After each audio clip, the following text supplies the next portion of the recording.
So next up the captain of the ship, the man behind the whole crew. எனக்கு தெரிஞ்சு உங்களை invite பண்ணுறதுக்கு முன்னாடி it just feel so nice to see everyone இவ்வளோ அழகான விஷயங்கள் உங்களை பற்றி சொல்கிறது. I'm pretty sure this movie shooting was a blast. So please few words.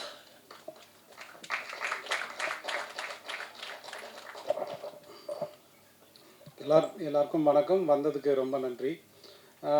So இது என்னோடய ஃபஸ்ட்டு படம்ன்றனால ஒரு சின்ன பேக்ரவுண்ட் மட்டும் சொல்லிடுறேன். 2022 வந்து நான் வந்து கோவிட் டைமில் கொஞ்சம் நிறைய டைம் இருந்தது. அப்போ வந்து நான் என் அம்மாவோட கிண்டலாக, அம்மா வந்து நிறைய இலக்கிய வட்டம்லாம் போவாங்க. அப்போ வந்து அவங்க தமிழ் ரொம்ப பழமையான லாங்குவேஜ் அப்படின்னு சொல்லுவாங்க. நான் கிண்டல் பண்ணிகிட்டு இருப்பேன், நீங்களே தான் பழசுன்னு சொல்லிட்டு இருக்கீங்க அப்படின்னு சும்மா விளாட்டுக்காக சொல்லுவேன். உண்மையிலே தமிழ் எவ்வளோ பழசு அப்படின்ற கொஷின் வந்து எனக்குள்ளே வந்தது. நான் வந்து அதுக்கு கிட்டத்தட்ட ஒரு 2-3 இயர்ஸ் நான் வந்து ரிசர்ச் பண்ணேன், நான் படித்தேன், நிறைய டைம் ஸ்பெண்ட் பண்ணேன். அது மூலமாக வந்து எனக்கு வந்து புறநானூறு அகநானூறு போயம்ஸ்லாம் நான் ஃபுல்லாக படிக்க ஆரம்பித்தேன். ஸ்கூலில் கற்றுக் கொடுத்துருப்பாங்க, ஞாபகத்தில் இல்லை. நான் தமிழில் ரொம்ப வீக்காக இருந்தேன், டு பி ஆனஸ்ட். என்னென்னா, நம்மளோட வரலாறு இப்போ இருக்கவங்களுக்கு யாருக்குமே தெரியலன்றது வந்து எனக்கு மிகப்பெரிய வருத்தமாக இருந்தது. என்னென்னா, ஒரு காலத்தில் வந்து நீங்கள் இது எத்தனை பேருக்கு தெரியும் தெரியல, இந்த போயம்ஸில் வந்து நிறைய சிட்டிஸும் நிறையா வணிகம், கிரேக்கரோட ட்ரேட் பண்ணுது, ரோமன்ஸோட ட்ரேட் பண்ணுது, இந்த எல்லா மென்ஷனுமே இருந்தது. ஆனால் அதுக்கான ஃபிசிக்கல் எவிடன்ஸ் நம்ம கிடைக்கல. ஸோ எல்லோரும் என்ன சொன்னாங்கன்னா, இதெல்லாம் கட்டுக்கதை அப்படின்னு சொன்னாங்க. ஸோ இந்த போயம்ஸ் வந்து ஒரு போயமே என்ன பொறுத்த வரைக்கும் அதில் நீங்கள் ஒரு 4 படம் எடுக்கலாம். கிட்டத்தட்ட புறநானூறு 400 போயம்ஸ் இருக்குது. 300ன்னு ஒரு படம் வந்திருக்கும், நீங்களாம் பார்த்துருப்பீங்க, ரொம்ப ஃபேமஸான படம்.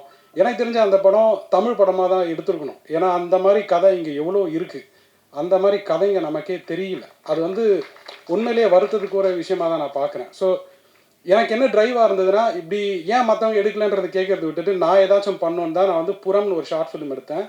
கெடுகு சிந்தை கடித அவள் துணிவேன்ற ஒரு ஷார்ட் ஃபிலிம். அந்த ஷார்ட் ஃபிலிமை வந்து அந்த போயமை வந்து ஒரு ஷார்ட் ஃபிலிமாக விஷுவலைஸ் பண்ணி கிட்டத்தட்ட ஒரு 20 மினிட்ஸ் ரன் டைம் வரும். அது யூஎஸில் கொஞ்சம் நிறைய ஃபிலிம் ஃபெஸ்டிவல்ஸ்லாம் வின் பண்ணுச்சு. அது மூலமாக தான் எனக்கு இந்த படத்துக்கு ப்ரொடியூசர்ஸ் கிடச்சாங்க. அவங்க ப்ராப்பர் அமெரிக்கன்ஸ். அவங்க வந்து அதை பார்த்துட்டு ப்ராபப்ளி நீ இதை இன்னும் ஒன்று ட்ரை பண்ண, இந்த ஸ்கில் உங்கள்கிட்ட இருக்குதுன்னு என்னை என்கரேஜ் பண்ணாங்க. இன்னொன்று, அந்த படத்தை ஷார்ட் ஃபிலிமை வந்து இதே ஸ்டேஜில் இதே பிரசாத் லேப்ஸில் கனிமொழி மேம் எம்பி அவங்க தான் வந்து லான்ச் பண்ணாங்க அந்த படத்தை. என்னென்னா, எனக்கும் அவங்களுக்கும் பெரிய கனெக்ஷன்லாம் இல்லை. நான் ஒரு சாதாரண ஆள் தான். நான் ஒரு ரொம்ப எம்ஜிஆர் நகரில் பிறந்து வளர்ந்த ஒரு சாதாரண ஆள். பட் அந்த படம் மூலமாக எனக்கு என்ன ரொம்ப ஆணித்தனமாக என் மைண்டில் போச்சுன்னா, மீனிங்ஃபுல்லாக ஒன்று பண்ணால் ஊர் உலகமே சப்போர்ட் பண்ணும்.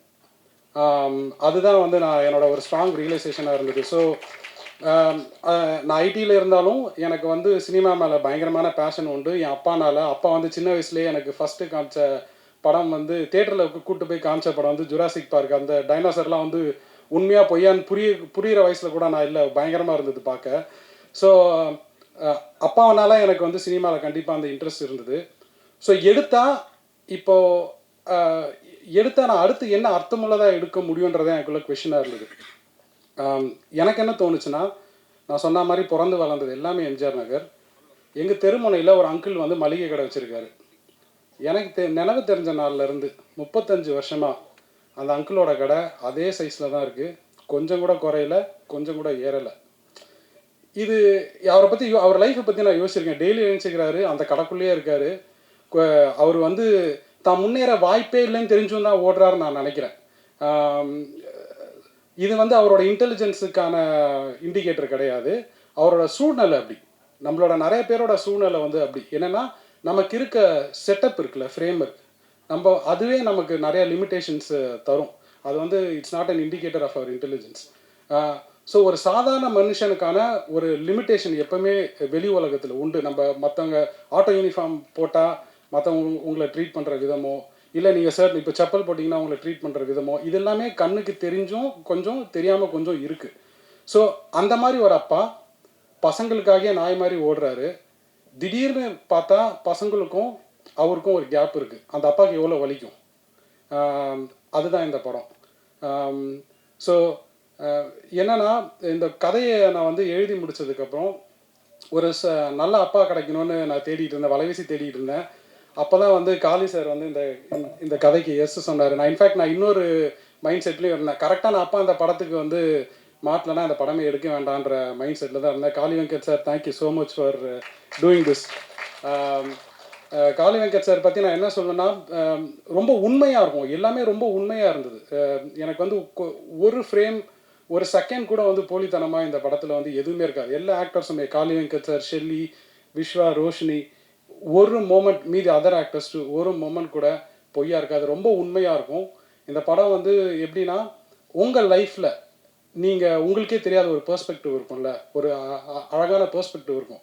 அது கண்டிப்பாக அந்த படம் மூலமாக கிடைக்கும்.